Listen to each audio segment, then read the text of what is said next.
Well, this morning is a good morning. We're starting a series through the book of John, and we titled it Unexpected, because around every turn as you read through the book of John, Jesus is doing something surprising, something astonishing, and he does those things in our lives. That's what we're going to see. But I've chosen the book of John leading up to Easter because John is a book about Jesus. Now, all the Gospels are. But John makes us, in my opinion, fall in love with Jesus all over again every time we read the book of John.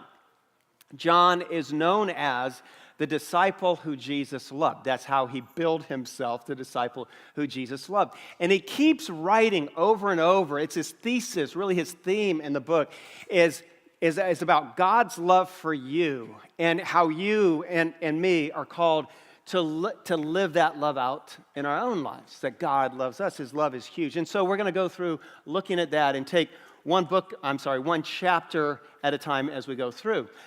John was about 90 years old when he wrote this book, 70 years after Jesus' death. The book of John sits apart from the other Gospels. Now we have Matthew, Mark, Luke. They're called the Synoptic Gospels. The word synoptic simply means they are similar in nature. John is the outlier. He writes differently. The texture and the flow is different. But he shows us these surprising, unexpected moments with Jesus. One moment, he's touching a leper. The next moment, he's walking on water. The next moment, he's taking a dead man out of a burial cave. It's just one thing after another. But through it, we see the story of Jesus. And of everything that the Bible is about, to me, the most important thing is that it's about Jesus. And in the book of John, we see Jesus come alive. And so I hope that by the end of this series, you not only know more about Jesus in the book of John, but you, in a fresh new way, fall in love with Jesus Christ as your Savior again. So I want to start in John with just by reading the first verse and then verse 14, and we're going to kind of camp in verse 14 this morning. If you memorize Scripture, usually verse 1 and 14 go together. We put them together. In the beginning was the Word, and the Word was with God, and the Word was God. Then verse 14, and the Word became flesh and dwelled among us. Very simple thought, and the Word became flesh and dwelt among us. So there's a pastor in Atlanta. He's known for being much more than a pastor. His name is Louis Giglio. He's the grandfather of the Passion Movement. He started that among college students a decade ago, and now he leads Passion City Church in Atlanta. And Louis talks about some years ago when he was in Israel, and they were on a guided tour, and one of their first days, they started in the town of Nazareth. This is Jesus' hometown, his home village where he grew up. And as they start their tour through Nazareth, they start at the Basilica of the Annunciation, which is the announcement, the Church of the Announcement. And it's the place where Mary met the angel, and so they built a whole church called the Basilica of the Annunciation right on top of this spot. And so as they start to go into this church just to walk through it and to pray, he sees there's a plaque. And on the plaque, he reads these words in Latin. By the way, I don't know Latin.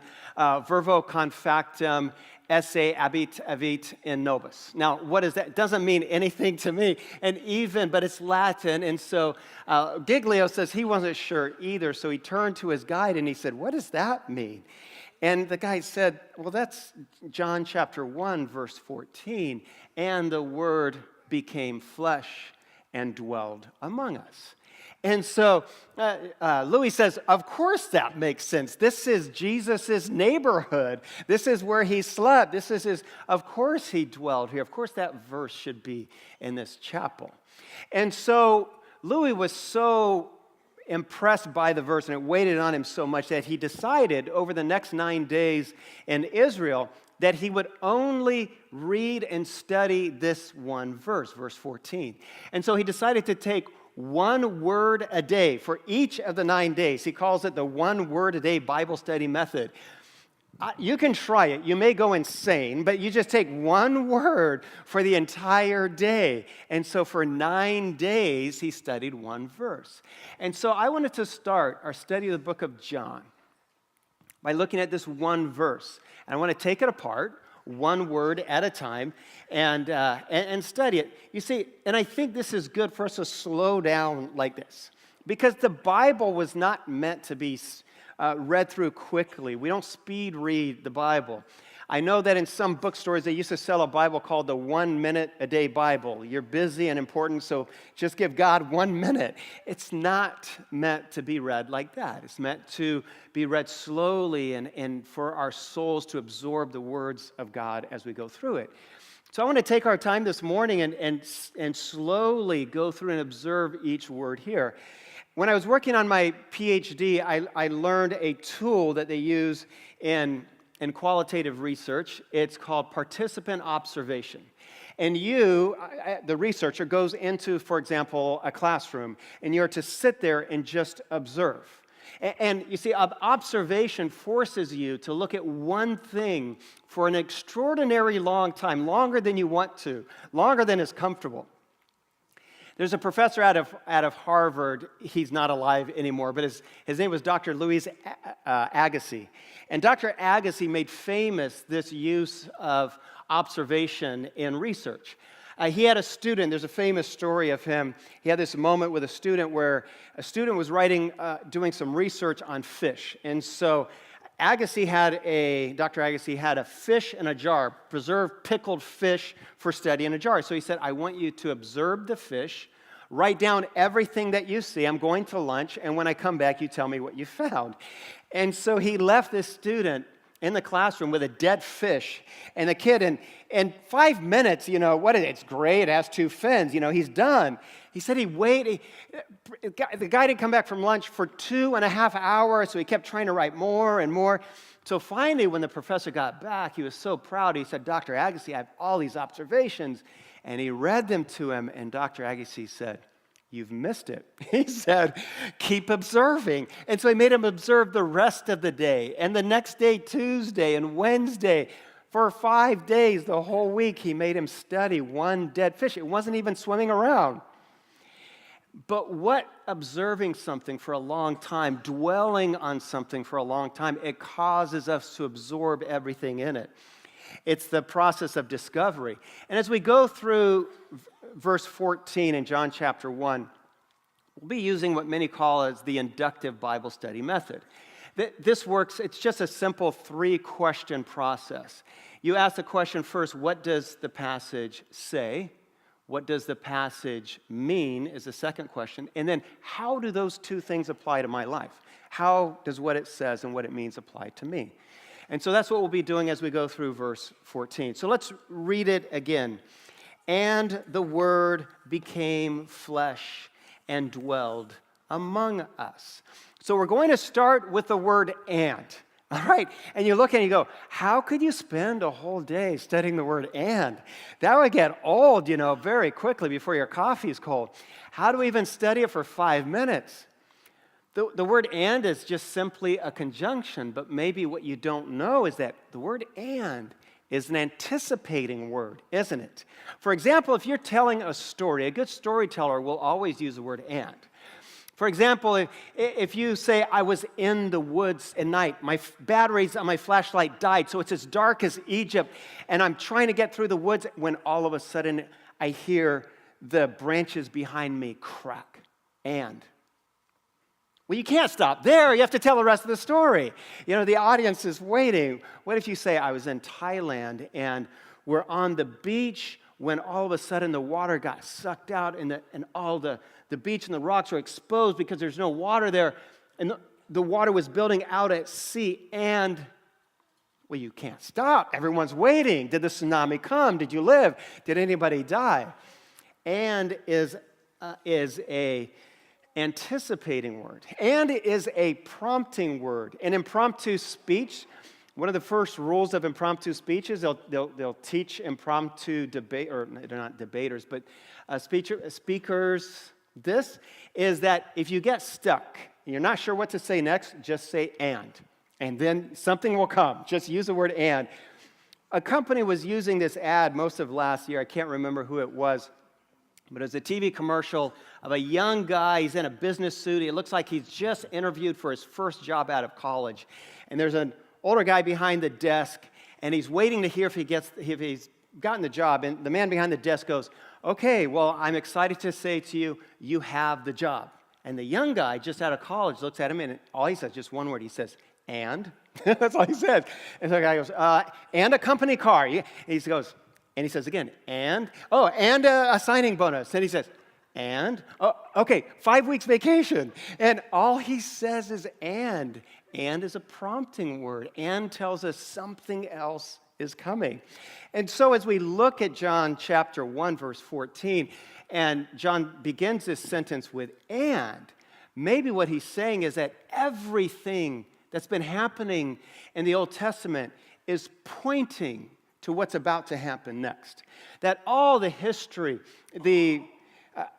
Abraham being given the land of Canaan, the people in slavery crossing the Red Sea, the tabernacle being built, it all points to this God coming in the flesh to dwell among us.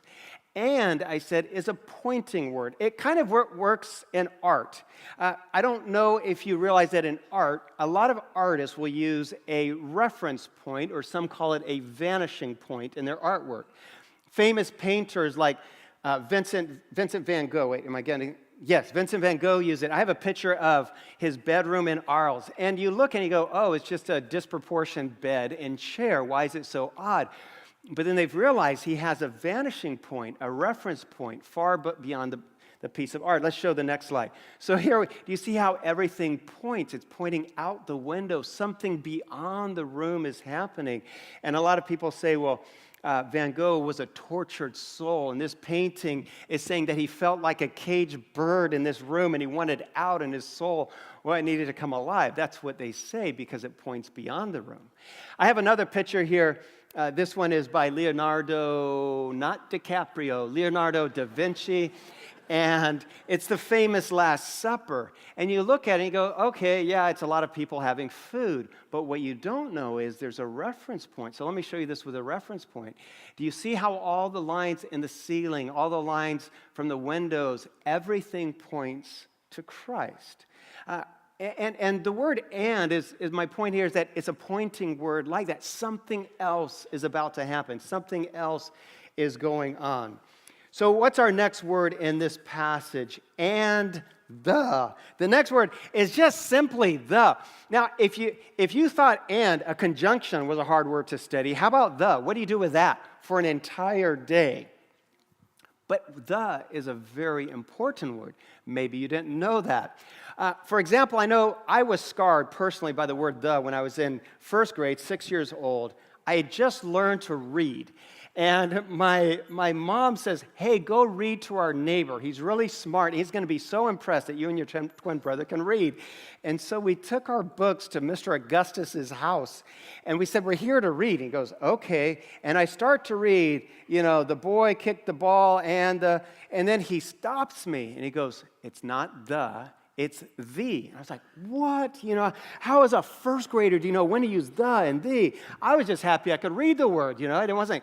And so I was tortured by that for years. And a lot of you don't know, and now I'm going to tell you when you use the and the, and you're going to go insane trying to remember when the right time is.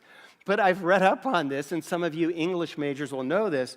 We usually use the as the with a UH sound, the, but then sometimes we pronounce it the with the, like a British person, like an EE sound. Well, the times when you use the, like the British would say it, is if the word precedes a word starting with a vowel. So when you say the apple, the orange, that's why football players say the Ohio State University. That's why they say that. But you didn't know that. Now you're going to be thinking about it, and it's going to make you crazy. But more important than all of that is that the is a definite article. So think about that with me, versus an indefinite article. An indefinite article will be like a or an. It's nothing specific. But if you talk about the, then it means it's the one and the only. And so when John says, and the Word became flesh, it's the one and the only Word. Do you know what cults do with John chapter 1, verse 1? The Word, in the beginning was the Word, and the Word was with God, and the Word was God. Okay, do you get that the Word and God are the same? And cults will go in and put an A there. The word was a God, and it's not correct. The Greek word there is theos, simply means God, not a God. It's the God. And so John correctly uses the definite article. This is the one and only. And if you keep reading in John chapter 1, verse 14, we read, the one and only Son. Jesus was not one of many or one of others. He was the one and only. He wasn't a word that became flesh. He wasn't a very good word. He wasn't some word. He was the one and only Word. All right, so we have and the Word. Okay, now we got a more interesting word. Why would John refer to Jesus as the Word and not simply say Jesus? You see, in Greek, the word is logos, which is a much more important word than it is to us in English. Logos means truth. It means to reason. Philosophers would use the word logos. The word, many believe what John is saying is everything that God wants to say to humanity, every word he wants to say is encapsulated in the life and person of Jesus Christ. The words that we speak to each other are very important. Do you know that words matter? Words have power. The right word matters, doesn't it? Have you ever been using your iPhone when autotext corrected something for you and you sent the wrong word? I was trying to text Josh last week. We're having a meeting and he said, I'm going to be 13 minutes late, exactly 13. And so I go, all right, no problem. And then I wrote, hustle, and then I hit send. Instead, it put, okay, I'll write hassle, like you're a big hassle. And I was like, no, I didn't mean hassle. I was writing hustle, just hurry up. Autocorrect will do that. That'll mess you up. You ever have your text go to your boss instead of your wife? You know, that's always a problem. But the words we use, using the right words, make a big difference. There are some words in even the English language that have a lot of weight to them. Like this weekend, if you say to someone, I love you, it's a very heavy statement, saying those words. If you say to someone, I forgive you, forgive is a very weighted word. If you say to someone, I need you, need says so much more than just, it's a very heavy word.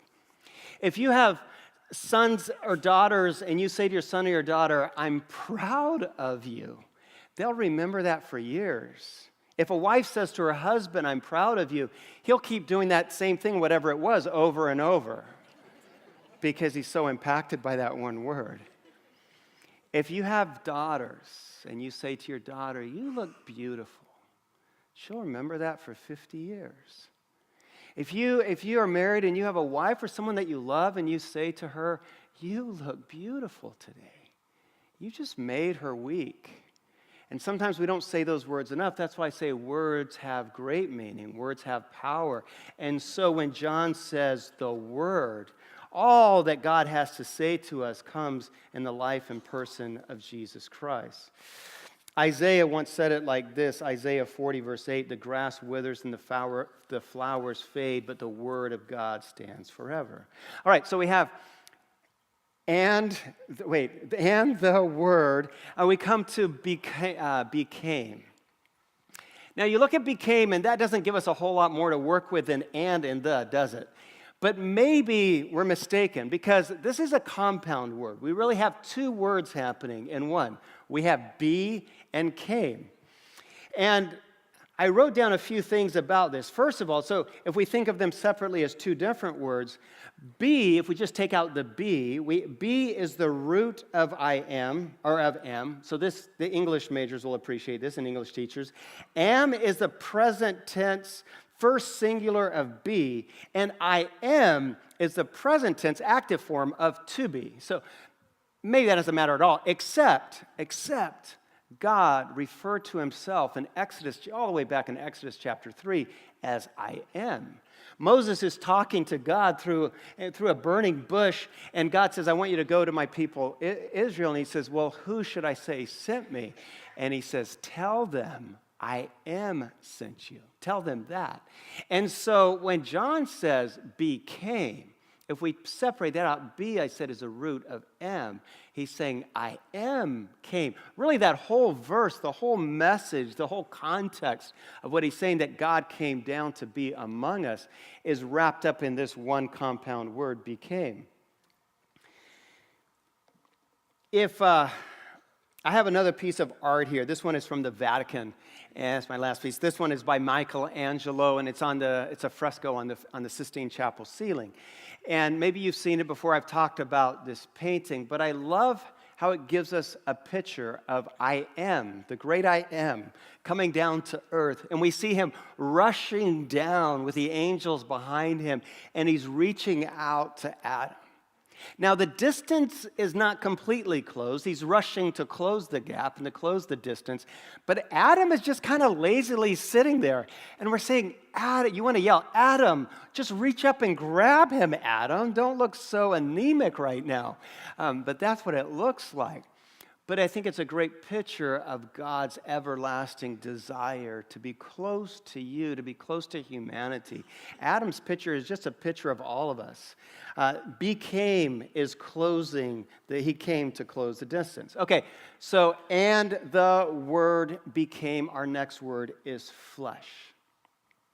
There's something very important in this word, that the word, Jesus Christ, came as a human being, as a person just like us.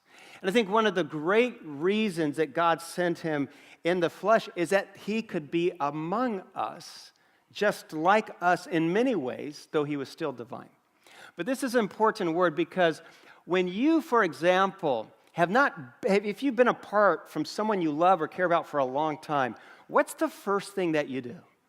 You run up to them and you grab them, and sometimes, if it's an aunt, you kiss her on the cheek or something like that.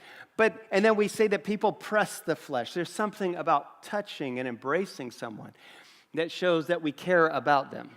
I remember my family, we'd been living in Africa for 3 years, and we had moved to Chandler, and we'd gone to another state to visit some relatives. And so we arrive at the house, and I'm told that the husband is in the shop out back. And so I take some of the boys, we walk back there, and I go, hey, it's so great to see, after 3 years, so great. I put my hand out, and his hand is still down here. And he was like, I don't shake hands. I didn't know at the time he was a germaphobe. I was told this later, and he was in the back shop hiding from the kids because he thought they might get him sick. And so I don't know this. He said, I don't shake hands. I think he's joking. So I reach in, I just grab the hand, and then pull him in for a bro hug, one of those. He's freaking out. I don't know this. But if you haven't seen a relative in a long time, of course you embrace them. Even though he's very uncomfortable, it's very awkward. So anyway, I'm talking for a few minutes, and then I start to leave, and I'm rounding the boys up, and he thinks my back is to him, but I notice he walks over to his workbench, and he took a can of brake cleaner and started spraying his hand with brake cleaner to disinfect it from the guy from Africa. I don't know what was going on. Who does that anyway? I still think it's kind of funny. But my point is, if you love someone, you grab them. Do you know that human beings God made us, created us, to thrive on the touch of people who care about us? There's something in our soul that wants to be touched. I think that God knew that. That's why he sent Jesus. But studies have been done actually on doctors who, when they go to a hospital, and they've asked some doctors, when you talk to your patient, put your arm on their shoulder or hold their hand. And then they ask other doctors, another group in the study, to, when you go in the patient's room, just sit there and talk to them or stand there, but don't touch them. One of the groups, in every case, their patients healed faster. Who do you think? It was the ones who were touched. God made us to thrive on the touch of people who care about us. Even there's been studies done among husbands and wives, and they found that if a husband and wife sit on opposite sides of a living room and talk to each other, they show great levels of dissatisfaction in their marriage. But if they sit next to each other on the couch, close enough to touch, for example, they show much higher levels of satisfaction in their marriage. It matters if the people... Do you know what studies have been done on women? I don't know what the numbers are on men, but do you know that a wife, for example, in order to feel that her husband loves her, needs to be touched 12 times? I said this before, and I watched a guy hit the woman next to him 12 times. That does not count.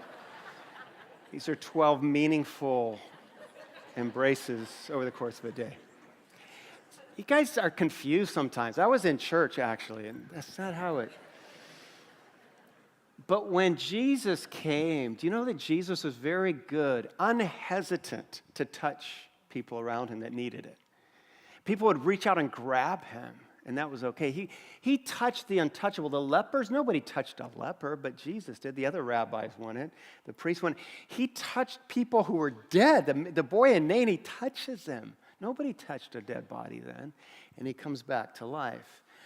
God sent his son to dwell among us in the flesh so that he could be touched. So our next word is, if we go back to John 1, verse 14, and the word became flesh and, so we know something else is coming. We already talked about and, so we'll go on, and dwelled. This is maybe my favorite word in the whole study. Dwelled in the Greek means most literally, is to tabernacle somewhere. Tabernacle means you've set up a tent. So it's kind of like camping. So, and Jesus went camping among us. He lived among us. And maybe Eugene Peterson in the Message Bible captures it the best. This is in the Message Bible, John 1:14. The Word became flesh and blood and moved into the neighborhood. How do you like that? He just moved right into the hood with us. If you dwell with someone, you really get to know them, don't you? One of my favorite things about taking people from the Grove, like this month, this month, I get to go to Haiti with some of the men from the Grove. There's women going too, but if I share a room, it'll be with some of the guys from the Grove. And I remember taking guys on a trip to Liberia to serve. They're all college students. And we're in this guest house. And there's a lot of small double beds, really like the size of this double beds. And so I assigned 2 to each bed. And I said, Palmer, I can't sleep. How am I going to share the bed with that guy? And I said, easy. One of you sleep under the sheet, one on top of the sheet, and then you'll never touch. I came in one of the rooms the next morning, and there's one guy in the bed, and the other guy is sleeping on a table, literally on a table. But here's the thing, guys, I learned this like at man camp and stuff. Guys have really weird pre-bed routine, grown men, but you get to know them pretty well by the whole end of the whole thing. And when someone dwells with you, you get to know them. And Jesus comes and he dwells among us. Dwell means you're here for a while, doesn't it? If you have relatives in Minnesota and they send you an email and says, hey, we'd like to come visit, and you could say, sure, that's fine. They want to come this month, by the way. It's February. There's not like having a winter storm right now. But and if they say, I want to come visit, you go, great. But what if they email, and sometimes they'll say, we want to come dwell with you. That is not good. That's not good. That's like 3 weeks, 3 months. You just don't know. They're here till June. Jesus, though, he dwelled. Now, our next word, and dwelled among. This, again, is just a fantastic word. I have a dictionary definition of among is in the midst of, in connection with, living with, surrounded by, in the midst of, so as to influence. So God comes and he smack dab in the middle of humanity, influencing us and living among us.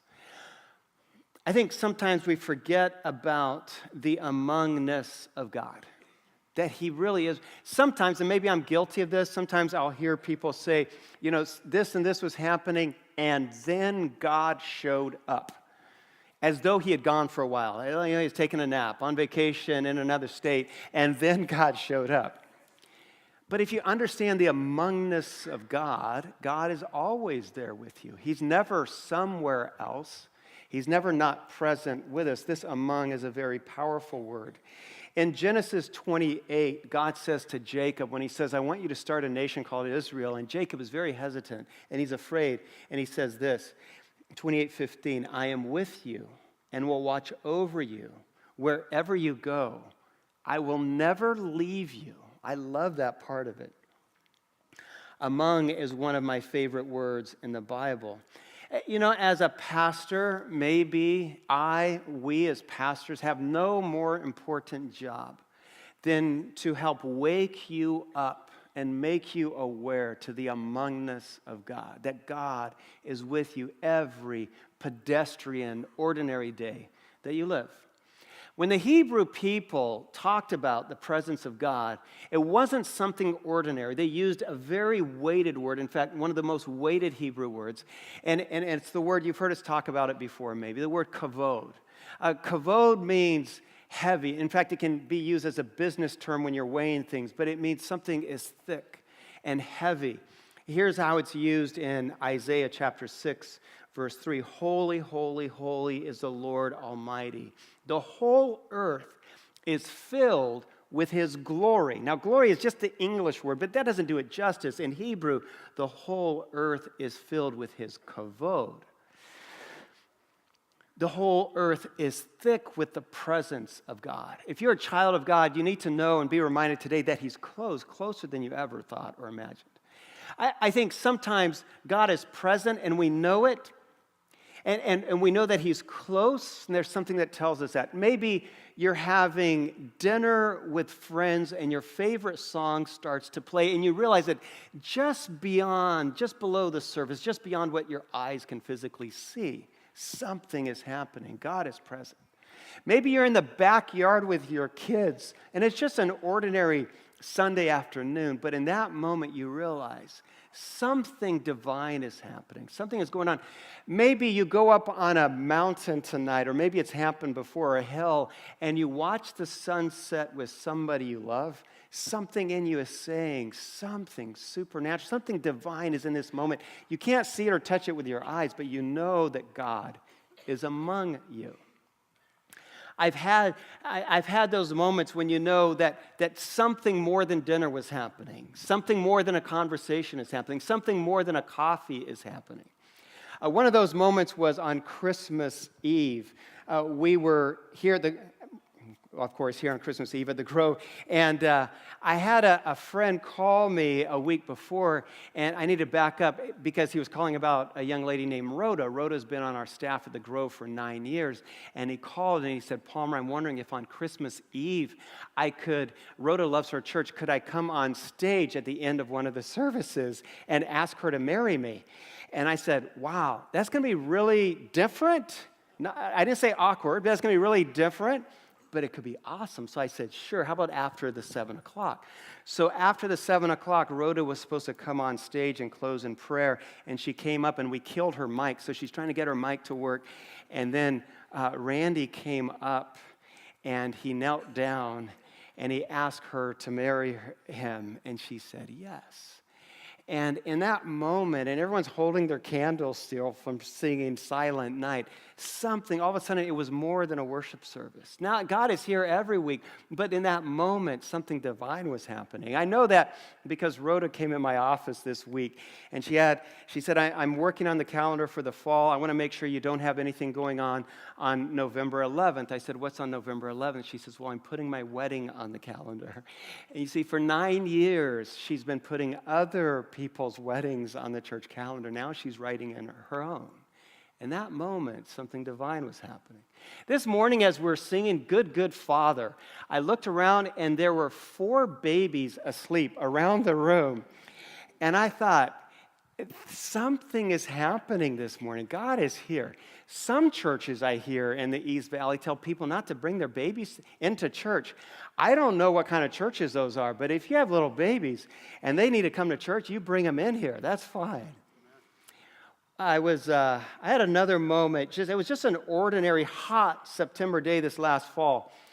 I was in my office and I heard a semi truck outside my window, and so I went out, and there was a friend of mine. He He was coming to help us with his trailer get 10,000 pairs of shoes loaded in a shipping container for Liberia. And he climbs out of his semi, and when he jumps down on the ground, I see someone else. I didn't see his passenger at first, starts climbing out too. And his passenger jumps down, and he's only this tall. He's 3 years old. And it's his grandson. It's his first grandson. And I look at the two of them together, and it's just a Thursday afternoon, a hot Thursday afternoon. But here's his grandson dressed in the same boots he has, the same Wrangler jeans, the same plaid shirt, the same kind of work baseball hat. It looked like mini-me. But as I stood there talking to him, I thought, God is here. God is blessing him for all his years of faithfulness. Now he's got this little guy hanging out with him after work. Something divine is going on. I had a moment like that in December. I had to go to Johannesburg because my mother wasn't well at all. She was in ICU. And two of my brothers and two of my sisters met me there. And for 5 days, we were in the ICU with her almost all day, most of the day. The fifth day, though, when the five of us came walking into ICU, the head nurse met us at the door. And she said, I need to stop and tell you, we have visiting hours in the ICU, and all week you guys have not been paying attention to the visiting hours. She was like type A person, and she said, plus you keep coming in here, you're talking loud, you won't wear the rubber gloves, you won't wear the aprons, and one of you was trying to teach her how to play Words with Friends on the iPad, and someone else was bringing her chocolate milkshakes, and that was me. I was surprised an RN did not know milkshakes have healing power, and I kept trying to heal her with a milkshake. And she says, you can't do that. This is the ICU. And so from now on, and she's pointing at the signs, you can only come in during the hours that it says. And I had seen those hours. I just didn't think they applied to Chinchens. I just didn't think they were for us. And then she pointed at my father, and he was sitting by my mom's bed, and he hadn't moved for 5 days. And except to go sleep. And she says, but he can stay. I think she knew something divine was there too, that when you've been married for 70 years and your wife is not well, you can't tell that person to leave. And in that moment, as I saw my father sitting next to my mother, I knew that God was there too. And I say all that to remind you that every day in countless, hundreds of ordinary ways and moments, God is among your family. God is among you at your work. God is among you with your children and with your friends. And I just hope you open your eyes to that. I have a key idea. I've saved it for the end, and I invite you to take this thought home with you. The challenge to all of us is to live more and more aware of the everyday divine presence of God, knowing that He is among us and with us, guiding and caring for us. Our last word that we have is us. And maybe this key idea that I have for you, maybe I should have changed the words to you, because it really, I want to remind you to live more and more aware that He is among you and that He is with you, loving you and guiding you and caring for you every day. That's what John wants you to know. And so today, as you leave, I hope, if nothing else, you learn in fresh ways to dwell in the presence of God. Know that in every moment He's close, closer than you think or imagine.